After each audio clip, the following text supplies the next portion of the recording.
début, la Terre n'était qu'une boule de lave en fusion, avec une atmosphère de vapeur d'eau et de gaz toxiques. En se refroidissant, la surface est solidifiée en une croûte terrestre. Progressivement, la vapeur d'eau s'est condensée pour former des océans dans lesquels des bactéries ont commencé à apparaître et à se développer. Ces bactéries étaient faites d'une seule cellule, et qui possédait déjà l'attribut essentiel de la vie, une chaîne ADN. 1 milliard d'années plus tard, ces cellules se sont dotées de noyaux. Cette organisation interne, plus complexe, allait ouvrir la voie à une coopération entre des cellules. Les groupes de bactéries vivants en symbiose sont allés jusqu'à former des assemblages permanents au sein desquels chaque cellule a commencé à se spécialiser. Ainsi, les organismes vivants complexes ne doivent pas leur existence à la compétition, mais à son contraire, la coopération. Bonsoir et bienvenue dans ce 4e épisode de Il était une fois le monde. Bonsoir Sangara. Bonsoir Cyrielle. Alors comment ça va Sangara depuis la dernière fois qu'on s'est parlé? Écoute, ma foi ça va, on n'est pas là pour parler de la vie personnelle, mais je suis parti en détente pour me ressourcer quelques temps, donc ça fait du bien. C'est bien. C'est sur les réseaux sociaux. C'est ce qu'il faut, oui, je te vois vaquer à tes occupations terriennes, c'est très bien. C'est très bien. Ouais, voilà. Bon, mais au moins tu as pu décompresser. Donc oui, mais bonsoir à tous. Donc nous avions la dernière fois exposé dans la 3e partie de Il était une fois le monde, un peu les débuts de la vie sur cette planète, les débuts de cette planète. On avait donc parlé qu'une énergie, enfin plusieurs énergies créatrices étaient venues dans ce monde donc pour ensemencer la vie. Hein, on était parti là-dessus et nous avions terminé la dernière émission donc sur l'une de ces énergies créatrices, sur l'énergie créatrice de base à l'époque que nous avons appelé le porteur de lumière, le porteur d'information ou le porteur de vie, en latin Lucifer. Donc dans cette émission, nous allons parler entre autres de cette énergie.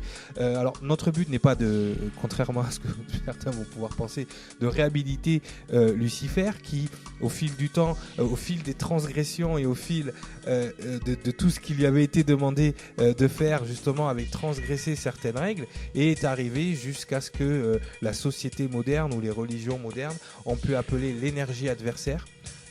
Adversaire qui se dit au fond l'énergie opposée, adversaire qui se dit en hébreu Shaitan, il me semble, c'est bien ça. En arabe aussi on dit Shaitan et en français donc on parlera de Satan. Donc on va essayer de vous amener vers une pensée un peu plus une pensée sans jugement d'abord, pour vous expliquer vraiment ce que ces énergies étaient venues faire sur cette planète, quels étaient leurs rôles et quelles ont été les transgressions qui ont amené donc à plusieurs cataclysmes sur cette planète, qui ont amené aussi à la vie telle qu'on la connaît aujourd'hui. Donc toi Sangara, par rapport à l'évolution de ces énergies, qu'est-ce que tu pourrais nous en dire? Qu'est-ce qui tu penses devrait être la pierre angulaire de notre explication dès le départ? Concernant les énergies, tu veux dire? Oui, concernant ces énergies qui sont arrivées dans un premier temps sur cette planète, comme on l'a expliqué la dernière fois et comme tu l'as très bien expliqué dans ton introduction, la vie n'est pas arrivée tout de suite dans ce monde, pas la vie physique telle qu'on la connaît. Il y a plusieurs choses qui sont mises en place. Tu as parlé de cellules au départ. Ces cellules ont dû créer, donc ont dû se développer, ont dû arriver. C'est là qu'on va en venir ensuite au niveau de cette évolution. Mais toi, d'après toi, qu'est-ce qui pourrait, pour les gens, qu'est-ce qui pourrait leur amener vraiment une vision, on va dire simplifiée, de tout ça? Ces énergies sont venues féconder la planète, tout simplement. Voilà. Alors, féconder la planète avec la vie. Donc, ce qu'il est important de savoir, c'est que ces énergies sont arrivées dans un premier temps pour insuffler la vie. Alors, insuffler la vie, ça veut dire quoi? Ça veut dire leur travail était d'éveiller le maximum de matière. On pourrait l'expliquer comme ça. Éveiller le maximum de matière. C'est-à-dire de créer, de colporter un code. Et ce code, c'est un code de vie. On peut l'expliquer comme ça. Ce que les scientifiques ont appelé le Big Bang, toi, si tu devrais définir le Big Bang, ça serait quoi, Sangara? Le Big Bang, c'est un événement qui s'est produit il y a 1 milliard d'années. C'est un événement qui a commencé à Ça serait donc alors pour les scientifiques, c'est une explosion donc qui est à la base de l'univers, on va dire. Ouais, ouais. Mais en fait, nous, c'est plutôt une expulsion de vie, une projection de vie à travers l'univers. Oui, Ça, voilà. Voilà, c'est ça. donc c'est vrai que avant que la planète ait été créée, bien évidemment, il y a eu l'univers qui s'était créé, et l'énergie qu'il y a eu pendant ce Big Bang a servi et sert toujours, même au moment où on se parle, Exactement. l'énergie que vous utilisez ou l'énergie qu'on est en train d'utiliser, ne serait-ce que pour parler, ou que l'énergie que vous utilisez pour écouter, ou comment le son est colporté, toute cette énergie-là a été créée pendant ce Big Bang. Et donc, et la matière, telle que vous l'avez autour de vous, a été créée aussi pendant ce Big Bang. Toute énergie, toutes choses qui sont en train d'évoluer, se sont passées après le Big Bang. Et la création de notre planète, de la planète où on vit à l'heure actuelle, toute l'énergie qui a servi à créer cette planète, d'accord, a été créée pendant ce Big Bang. Et pour nous, pour les gens comme nous, le Big Bang n'est autre que la naissance de Lucifer. Mm. Donc, le porteur de lumière avait pour but, quand il est venu ensemencer cette planète, avait pour but de faire évoluer l'information.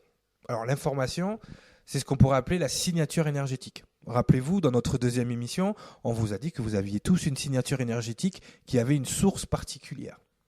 D'accord ? Toute signature énergétique devait être évoluée. Donc, le but de ces énergies était, à un moment donné, de s'intégrer dans la matière et de faire évoluer cette matière. Donc au départ, c'était de la roche. On vous a expliqué ce qu'étaient les thrombolites la dernière fois. Cette roche est devenue, entre guillemets, vivante. Elle a créé des germes, elle a créé on va dire des micro-organismes qui ont dégagé des gaz, qui ont créé l'ozone, qui ont permis à la vie ensuite, et qui ont permis un filtre avec le soleil, qui ont permis à la vie ensuite de pouvoir apparaître. Donc là, on fait un résumé très rapide. La dernière mission. Voilà. Donc, en fait, ce qui se passe, c'est que ces énergies devaient faire évoluer tous les micro-organismes. Donc, au début, c'était des micro-organismes. Après, c'était des organismes. Après, c'était des êtres. Donc, il a commencé à avoir des êtres amphibiens. Il a commencé à, on a parlé la dernière fois d'êtres reptiliens. Il y a eu des dinosaures. Enfin, peu importe. L'évolution, la vie a trouvé son chemin. Pourquoi ? Parce que ces organismes avaient pour but de faire évoluer, donc on ne veut pas dire encore le mot s'incarner, mais en rentrant dans la matière, avait pour but donc de faire évoluer cette matière vers quelque chose de plus intelligent, de plus mécanique, et de rentrer ces codes de vie qui permettaient donc à la vie d'évoluer. Cependant, là on va faire un petit bond dans le temps, quand les premiers êtres, on va dire, sexués ont commencé à apparaître, c'est-à-dire que les premiers êtres qui ont été capables de s'autoproduire, puisque on va dire que la reproduction était une des étapes de cet encodage, c'est-à-dire que de créer des êtres à un moment donné qui étaient capables de se reproduire tout seuls, sans une aide extérieure. Voilà. Donc, les premiers êtres qui ont commencé à se reproduire, il y avait une règle qu'il ne fallait pas transgresser. Et connais-tu cette règle, Sangara ? Les laisser en paix et ne pas se mêler en fait de leur reproduction et ne pas immiscer une partie mélanger une partie de l'ADN, donc des êtres, on va dire, divins, on peut appeler ça comme ça, Ouais. avec des êtres primaires en 3 dimensions. Ça, c'est un concept que tu développeras tout à l'heure. C'est-à-dire, voilà, exactement. C'est que l'énergie créatrice, l'énergie de création, avait pour but d'accompagner la vie dans son évolution, mais ne devait pas intervenir directement dans le processus de reproduction. Et comme tu l'as expliqué, en fait, c'est très simple. Pourquoi ? Ces êtres éthérés avaient déjà une signature énergétique spécifique. Ce sont des êtres éthérés, une énergie créatrice qui a accumulé des informations, parce que là, on a fait un raccourci, mais entre le moment du Big Bang et le moment où cette planète a été créée, il y a des milliards d'années qui se passent. D'accord ? Et dans ces milliards d'années, il y a une accumulation d'informations, parce qu'il y en a qui parlent de lumière, il y en a qui parlent de... nous, on va parler d'informations. Ces milliards d'informations ont été cumulées sur toute l'énergie universelle, sur toutes les lois universelles, sur tout ce qui permettent à ces énergies créatrices de pouvoir créer la vie, tout simplement. Et le but, c'était de créer des formes de vie capables de se reproduire par elles-mêmes et d'évoluer par elles-mêmes. Donc, en fait, c'était simple. il y avait un être, on va prendre exemple, moi je sais pas, moi, allez, n'importe quoi, lézard. un lézard ou un canard, enfin peu importe. Vous, entre guillemets, aujourd'hui on va parler de possession, mais vous alliez rentrer donc votre énergie, posséder le canard pendant quelque temps, faisait évoluer le canard ou le lézard sur certaines choses, donc comment se nourrir, comment boire, comment manger, comment évoluer, comment se reproduire, enfin peu importe.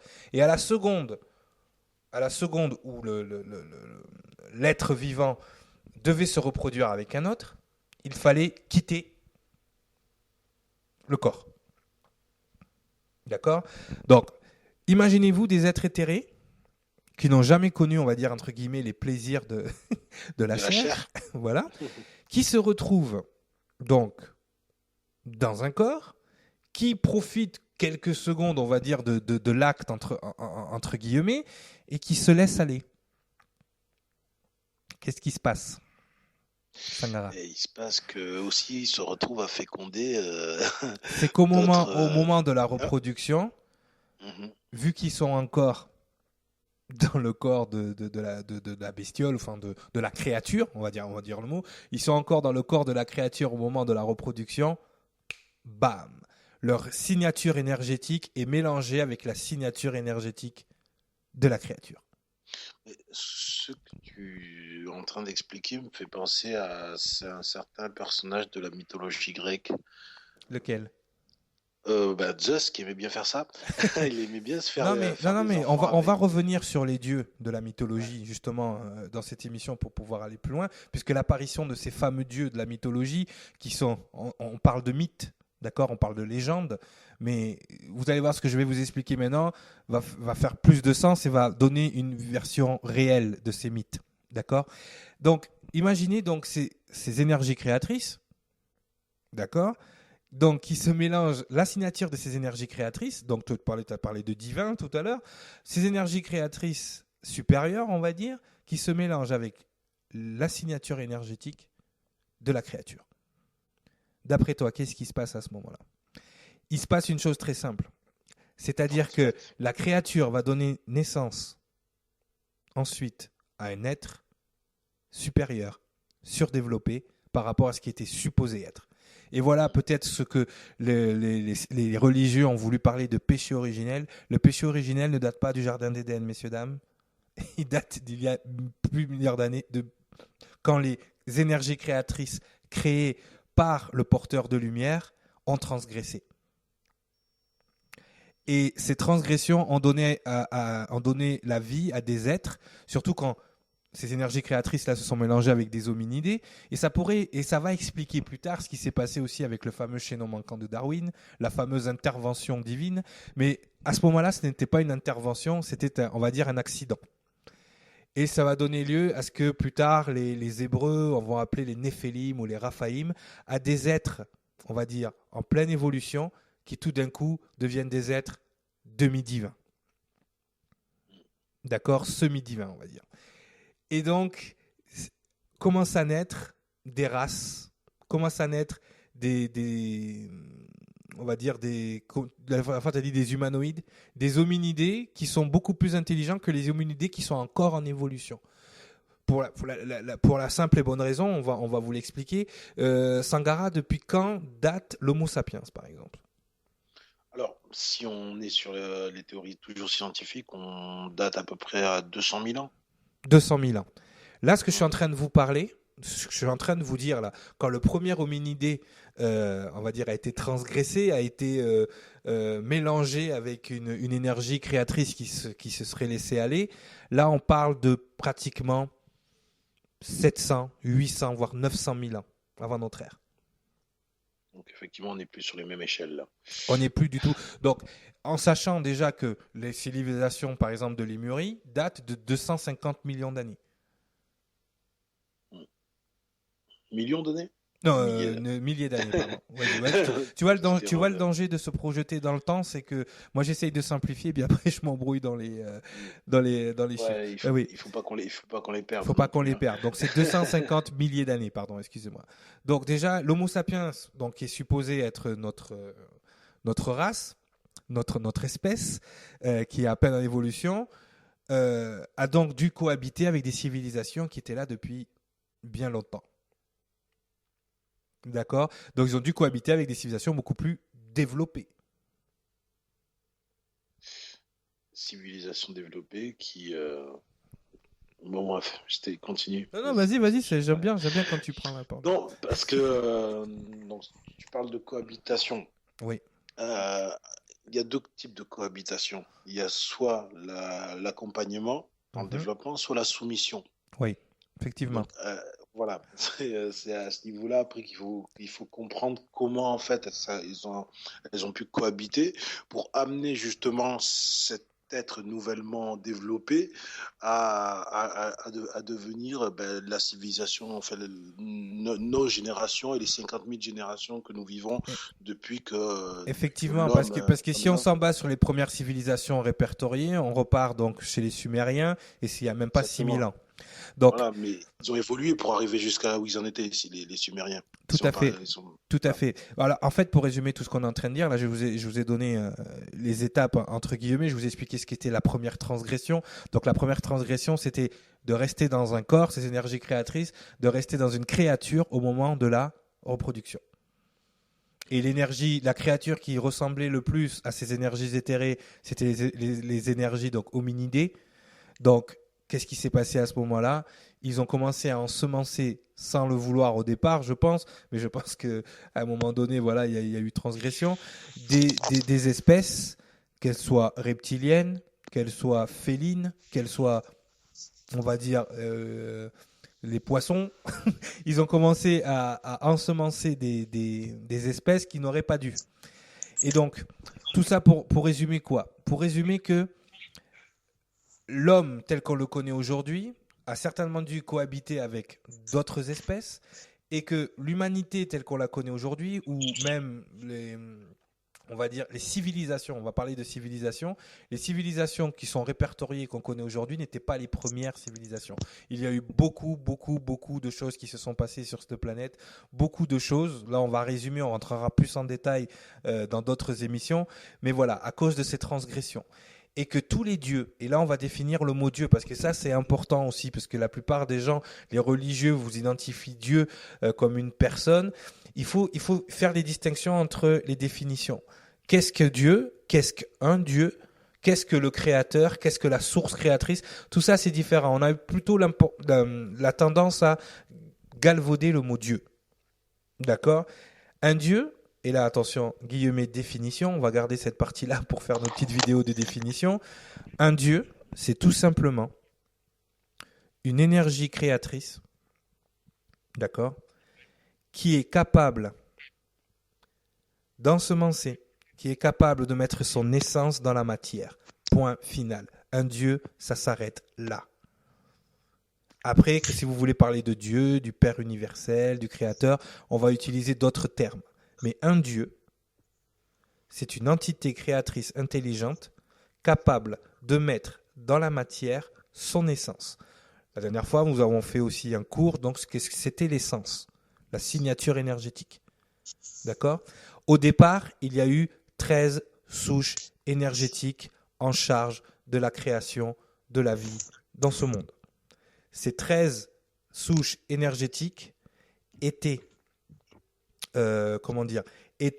guidées par une énergie principale, d'accord, qui était le porteur de lumière. Ces 13 souches énergétiques avaient pour but de faire proliférer la vie. D'accord? Est-ce que tu as quelque chose à rajouter là-dessus, Sankara? Transmettre son essence. Mais oui. N'est-ce pas ce que l'on fait à chaque fois qu'on donne naissance à un enfant, justement? Oui, techniquement, tu es un dieu. Techniquement, nous sommes tous des dieux, en fait. Au jour d'aujourd'hui, il y a un système qui a été mis en place qui contrôle ça. On verra pourquoi plus tard. Mais il y a un système qui a été mis en place et qui contrôle ce genre de choses. Être un dieu, en fait, c'est, encore une fois, je le répète pour que ça rentre bien dans la tête des gens, c'est une entité créatrice qui est capable de mettre son essence dans la matière. Il y a eu 13 souches énergétiques qui ont été mises en place sur ce monde, qui étaient guidées par le porteur de lumière, et ces 13 souches énergétiques avaient pour but de faire proliférer la vie sans intervenir. je répète bien, sans intervenir dans le processus de reproduction. Malheureusement, ils se sont mélangés. Donc, qu'est-ce que tu penses qui s'est créé à la grandeur de la planète? Des civilisations d'êtres supérieurs qui n'avaient rien à faire ici, d'accord? Qui étaient, on peut appeler ça des demi-dieux finalement. Ou des êtres hybrides, oui. Ou des êtres hybrides qui avaient un pouvoir sur les, on va dire, sur les créatures qui, elles, étaient en pleine évolution. Donc, il est normal que si ces êtres-là ont perduré dans le temps, ils aient pu donner lieu à des fantasmes, ils aient pu donner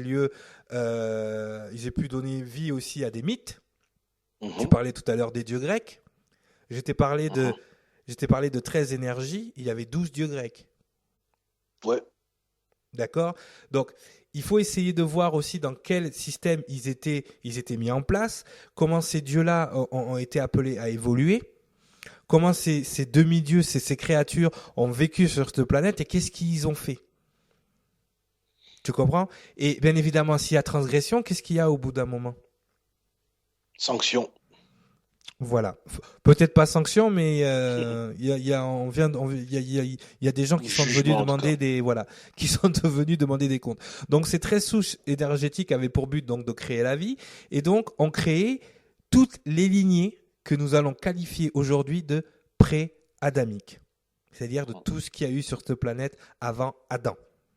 D'accord? Adam qui va représenter pour vous dans le temps la naissance de l'humanité telle que vous la connaissez aujourd'hui.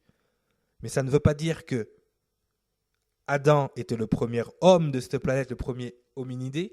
Il était le premier d'une nouvelle souche génétique, d'une nouvelle alliance. Ah, là on commence à parler d'autre chose. D'une nouvelle alliance avec d'autres énergies. Mais ce que vous devez comprendre au jour d'aujourd'hui, c'est que cette planète a habité plusieurs civilisations, plusieurs fois dans le temps. Et d'ailleurs, les deux plus grandes civilisations qui nous sont, nous, données de vous parler et dont nous avons l'autorisation de vous parler, qui sont encore dans la conscience générale, sont Lémur et Atlantide. Est-ce que tu pourrais, toi, qui es spécialiste des civilisations, justement, nous faire un petit résumé par rapport aux Lémuriens et aux Atlantes? Déjà, les Lémuriens, comme on a dit tout à l'heure, ça se situe entre 300 000 ans et 250 000 ans avant notre ère. Donc, toi, qu'est-ce que tu pourrais nous dire de ces civilisations? Et justement, on sait que ces civilisations ont disparu dans des espèces de cataclysmes épouvantables. Qu'est-ce que tu peux nous en dire, toi, Sangara? Là, je vais te laisser la parole. Là, c'est ton tour. Cataclysme ou cataclysme qu'ils ont provoqué, puisque là, on parle de conflit. Malheureusement, ça fait écho à ce qu'on vit aujourd'hui. Mais c'est des civilisations qui étaient faites d'humanoïdes. Je ne peux pas dire d'être humain, mais d'humanoïdes. Alors, tu vas parler d'êtres avancés aussi, qui étaient technologiquement et même spirituellement beaucoup plus avancés que nous. Du fait de leur hybride, enfin de leur mixage avec ces énergies créatrices qui au départ n'auraient pas dû. N'auraient pas dû du tout. Non. Ils n'auraient pas dû. Donc, si tu veux, on a le mythe de l'Atlantide. Voilà, c'est une civilisation pacifique, une civilisation éclairée, une civilisation de lumière. Sauf que non, c'est des personnes, des êtres qui étaient comme nous, un peu plus évolués, bien sûr, beaucoup plus évolués que nous aujourd'hui, mais qui étaient comme nous avec des doutes, avec des faiblesses, et qui ont mis à profit en fait leur technologie pour se détruire. Voilà. Oui, si on peut appeler ça un profit. Oui, voilà, oui. En même temps, on peut appeler ça un profit. Mais excuse-moi de t'interrompre, mais est-ce qu'on n'est pas en train de faire la même chose au jour d'aujourd'hui? Est-ce qu'on n'est pas en train de s'autodétruire? Exactement. On reproduit en fait l'exemple du père. Non, mais c'est bien. Moi, je te laisse continuer. Moi, ça me passionne. Vas-y, je t'écoute. Ça te passionne. On reproduit l'exemple du père. Mais tu sais, tout à l'heure, je te disais qu'il y avait deux types de coexistence, de cohabitation. Pourquoi aujourd'hui? Parce que là, on parle de deux civilisations qui ont vécu sur la planète. Aujourd'hui, notre planète compte, on va dire, sur notre nouvelle formule, des États. Oui. Près de 200 États. Avant, on parlait juste de deux hyperpuissances. Deux hyperpuissances, oui. Deux hyperpuissances qui évoluaient ensemble sur la même planète. Ouais, ouais. Et c'est pour ça qu'aujourd'hui, tu sais, il y a beaucoup de questionnements sur les origines de l'Atlantide.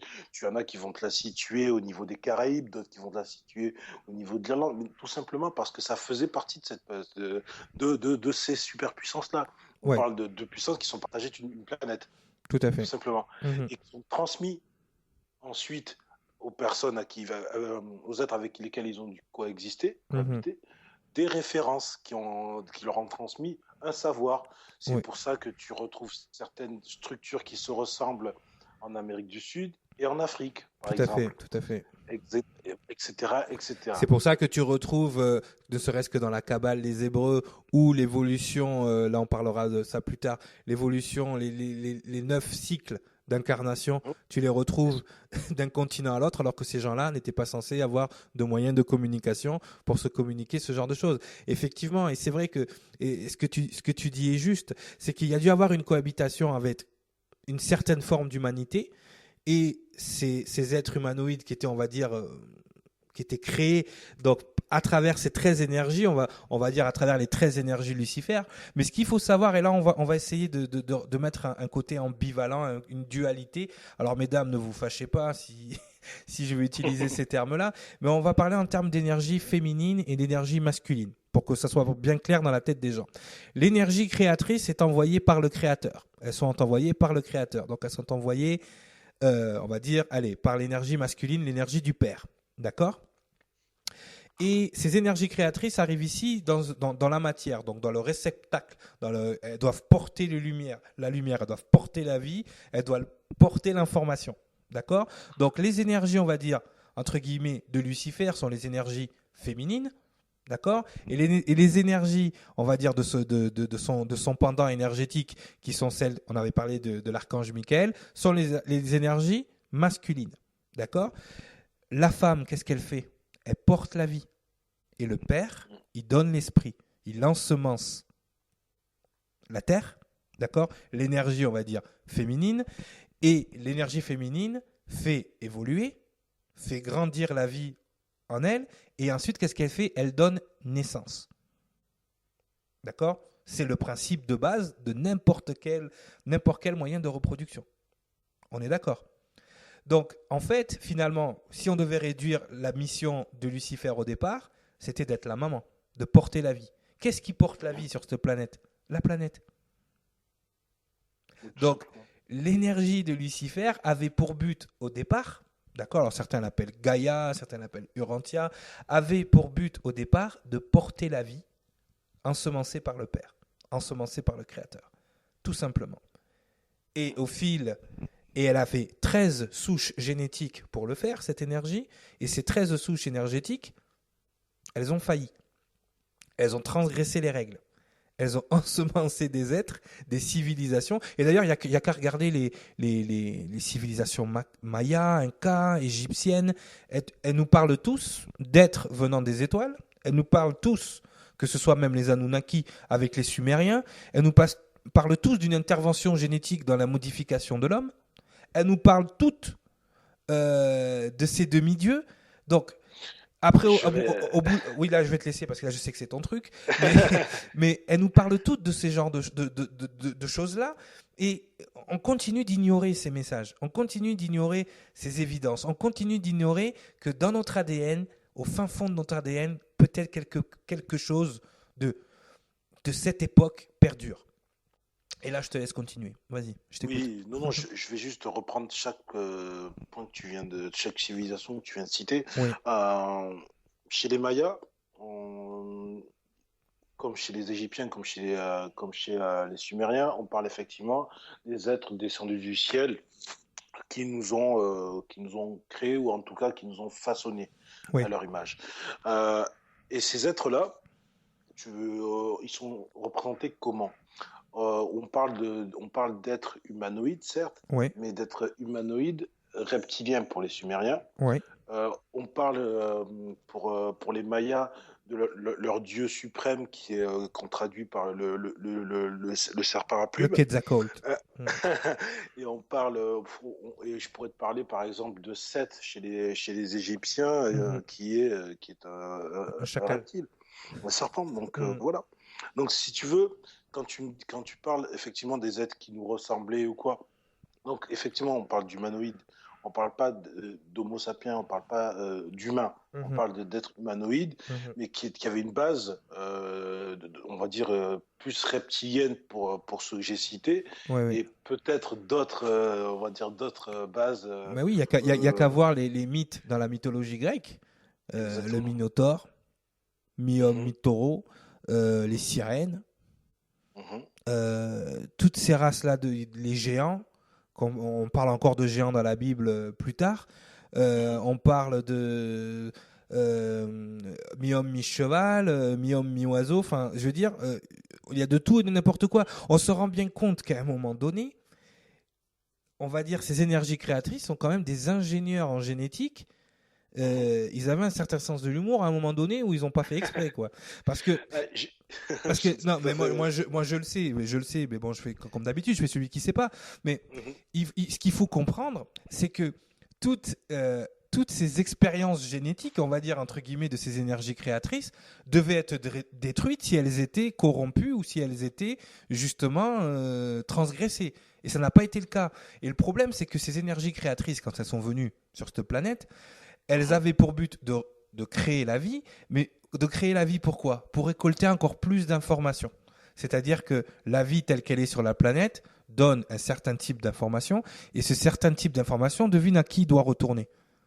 Il doit Euh, retourner à la source, alors, au créateur. au créateur. Et ce qui s'est passé, excuse-moi, ce qui s'est Mhm. passé, c'est que ces énergies-là, elles étaient mi-homme, mi-dieu.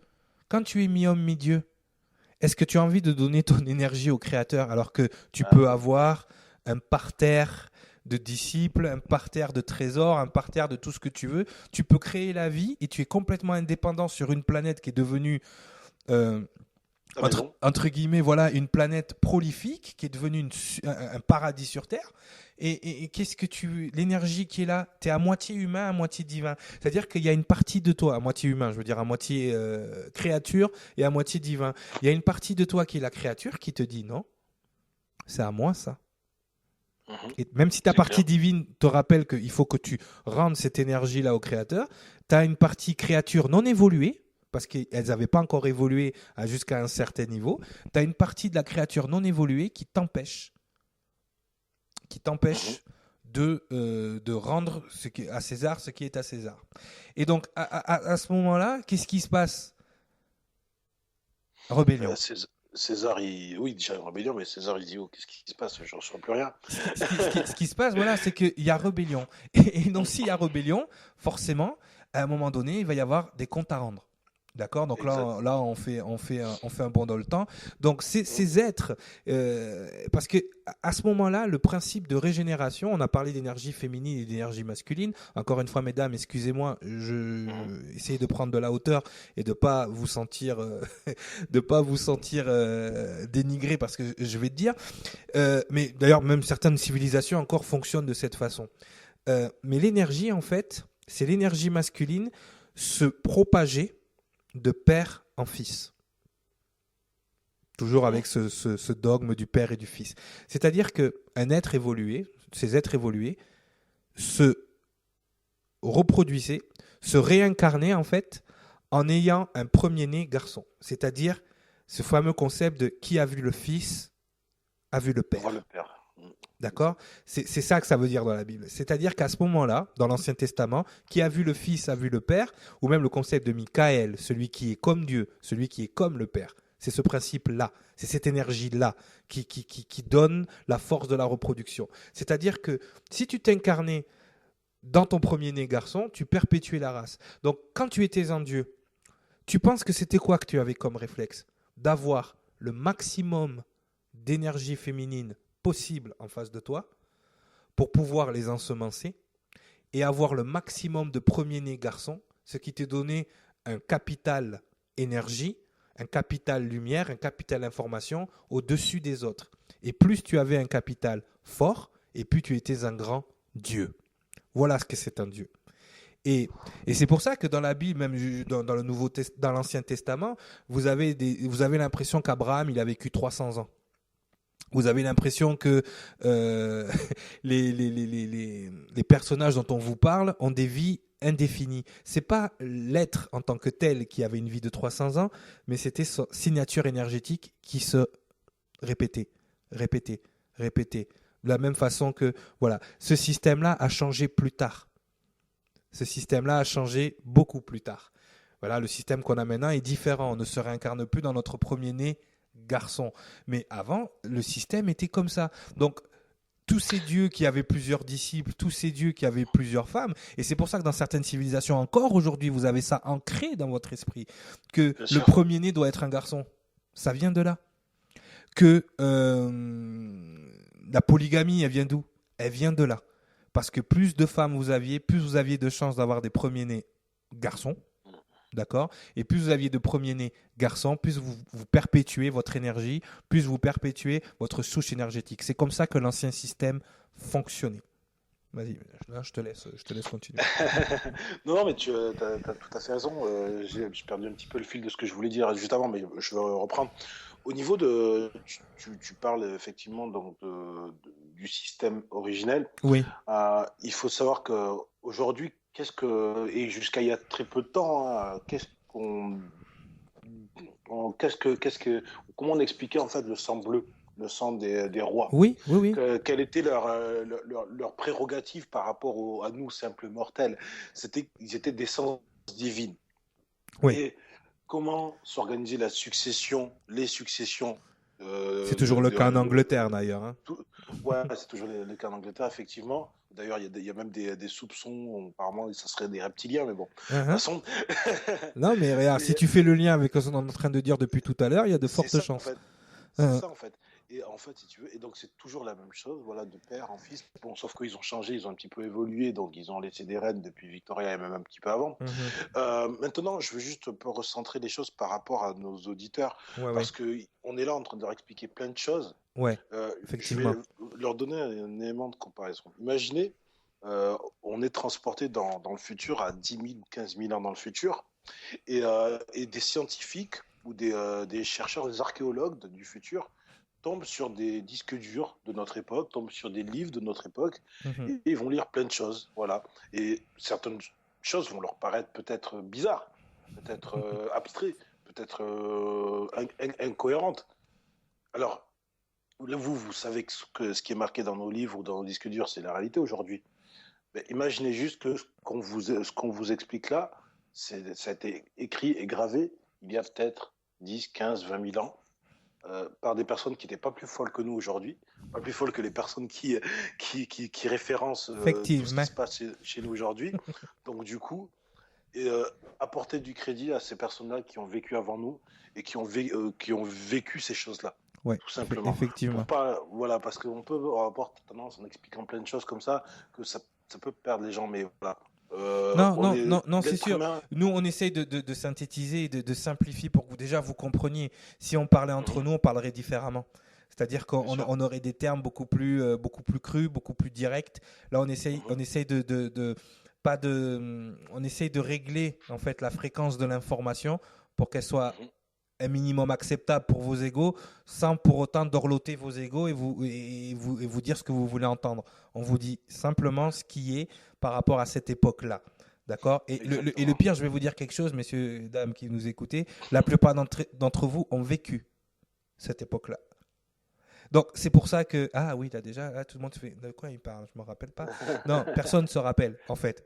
Parce qu'il y a un système qui a été mis en place pour que vous ne rappeliez pas.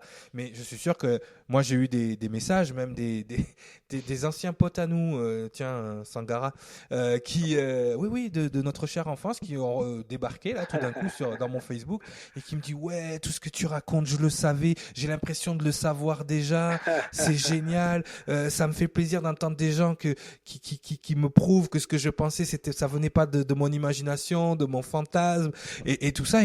Et ça me fait plaisir puisque franchement, c'est des gens qui, comme nous à l'époque, errer un peu dans leur vie de tous les jours et qui ont un certain éveil. Et je me dis, waouh, c'est quand même impressionnant, tous ces gens qui commencent à reconnecter avec ce genre d'informations. Et ça, c'est réellement important. Déjà, on remercie ceux qui nous écoutent, on remercie ceux qui nous font continuer les émissions. Mais c'est important que vous compreniez, et là, on va essayer de synthétiser tout ce qui a été dit jusqu'à présent pour que ça soit clair dans la tête des gens, c'est qu'au départ, tout était créé à partir et à travers celui que plus tard on appellera le diable ou Satan, à partir de Lucifer, qui était uniquement l'énergie à ce moment-là, féminine, créatrice, porteuse de vie. Point final. C'est tout ce qu'elle était ou qu'il était. J'aime bien dire elle, parce que comme ça on peut l'appeler Lucie, hein, ça lui donne un côté féminin. Mais voilà, point final. Après, toutes ces transgressions, la rébellion telle qu'on vous l'a expliqué, comment elle est arrivée? Elle est arrivée dans un processus naturel, transgressé, corrompu, mais naturel, qui a fait que tous ces demi-dieux ont refusé de rendre au Créateur l'information cumulée à travers la reproduction et à travers l'énergie créée.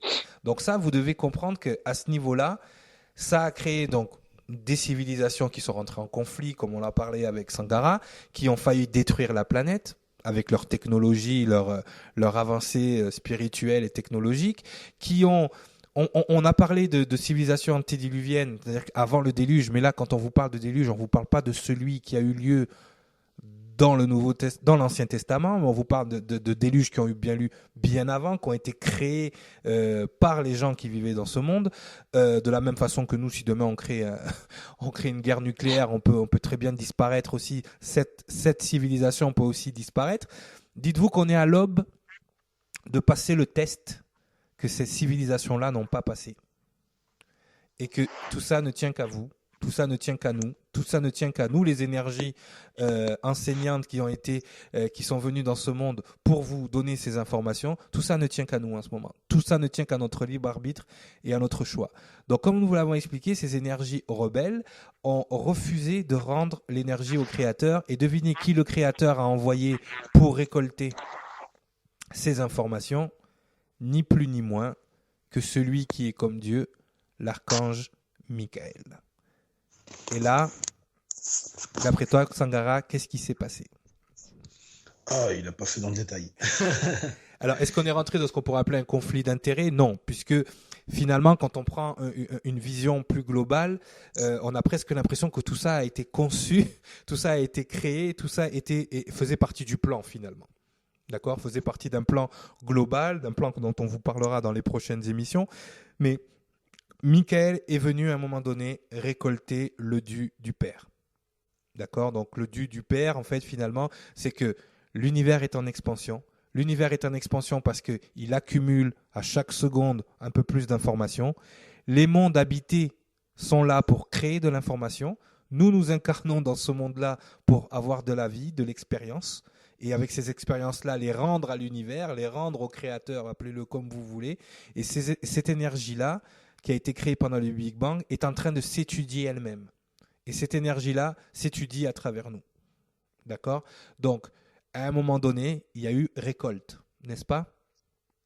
Il a fallu venir récolter à cette époque. Et certains d'entre vous, certains d'entre nous, même je dirais, n'est-ce pas, Sangara, faisaient partie des progénitures de ces demi-dieux et ont été récoltés pour créer un nouvel ordre, une nouvelle alliance, une nouvelle race, une nouvelle source de lumière pour ce monde. Et ça sera pour la prochaine émission. Évidemment. Évidemment. Hein, parce qu'il fallait laisser un petit cliffhanger à la fin, là, comme ça les gens ils disent « Ah ouais, non, je veux savoir. » Non. Prochaine émission. Alors, Sangara, est-ce que tu as quelque chose à rajouter? J'aurais tellement de choses à rajouter, mais on resterait là pendant 3 heures. Ça viendra à la prochaine. Non, on va leur faire un petit spoiler quand même. Certaines des énergies qui étaient là avant, d'accord, on va dire qui étaient moins créatures et plus divines, ont décidé de participer au nouveau plan et, entre guillemets, pas de trahir Lucifer, mais de trahir l'énergie créatrice pour pouvoir donner ce qu'elles avaient récolté et de rendre au Créateur. Parce que c'est vrai que quand tu vois débarquer l'archange Michael et que ça fait des milliers d'années que tu te gaves et que tu rends rien, je te dis que tu as envie de lui donner. Tu dis ok, pardon, patron, tiens, je te rends ce qui t'appartient. Parce que voilà, au bout d'un moment, le naturel revient au galop, donc l'énergie reprend sa place. D'accord ? Donc on vous racontera dans la prochaine émission comment Michael est venu récolter l'énergie que les dieux, les 13 lignées de Lucifer ne voulaient pas rendre. Voilà. Sangara, je te laisse conclure. On vous a parlé de civilisation antédiluvienne, de Mu, de l'Atlantide. Ces civilisations-là n'ont pas complètement disparu. Exactement. Voilà.